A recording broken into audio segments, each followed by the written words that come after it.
Di sini saya akan menjelaskan tentang komunikasi nonverbal dan hubungannya dengan budaya. Komunikasi nonverbal adalah proses komunikasi di mana pesan disampaikan tidak menggunakan kata-kata. Contoh komunikasi nonverbal ialah menggunakan gerak isyarat, bahasa tubuh, ekspektasi wajah dan kontak mata, menggunakan objek seperti pemakaian, potong rambut, dan sebagainya, simbol-simbol, serta cara berbicara seperti intonasi, penekanan, kualitas suara, gaya emosi, dan gaya berbicara.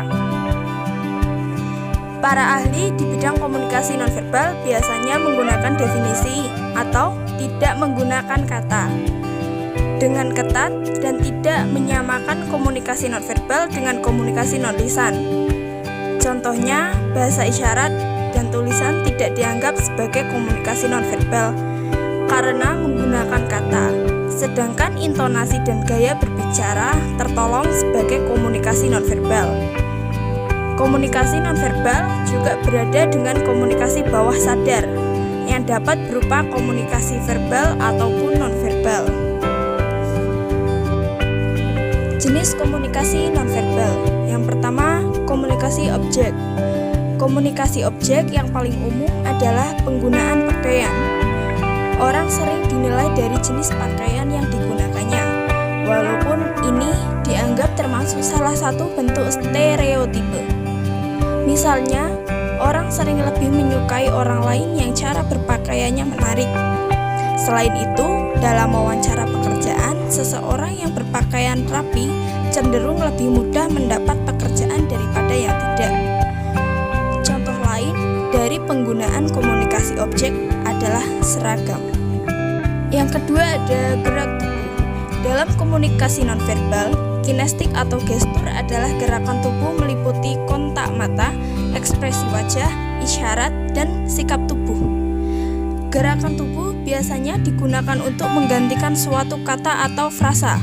Misalnya, mengangguk atau mengatakan ya untuk mengilustrasikan atau menjelaskan sesuatu. Menunjukkan perasaan, misalnya memukul meja untuk menunjukkan kemarahan, untuk mengatur atau mengendalikan jalannya percakapan, atau untuk melepaskan ketegangan. Hubungan komunikasi verbal dengan budaya adalah budaya asal seorang amat menentukan bagaimana orang tersebut berkomunikasi secara nonverbal. Perbedaan ini dapat meliputi perbedaan budaya barat atau timur, budaya konteks tinggi dan konteks rendah, bahasa, dan lain sebagainya. Contohnya, orang dari budaya oriental cenderung menghindari kontak mata langsung, sedangkan orang Timur Tengah, India, dan Amerika Serikat biasanya menganggap kontak mata penting untuk menunjukkan kepercayaan, dan orang yang menghindari kontak mata dianggap tidak dapat dipercaya. Komunikasi sangat penting bagi semua aspek kehidupan manusia. Komunikasi manusia dapat mengapresiasikan gagasan, perasaan, harapan, dan kesan kepada sesama, serta memahami gagasan, perasaan, dan kesan orang lain. Komunikasi tidak hanya mendorong perkembangan manusia yang utuh, tetapi juga menciptakan hubungan sosial yang sangat diperlukan dalam kelompok sosial apapun. Komunikasi memungkinkan terjadi kerjasama sosial, membuat kesepakatan-kesepakatan penting, dan lain-lain. Sekian penjelasan dari saya. Apabila masih banyak kesalahan, mohon dimaafkan. Wassalamualaikum warahmatullahi wabarakatuh.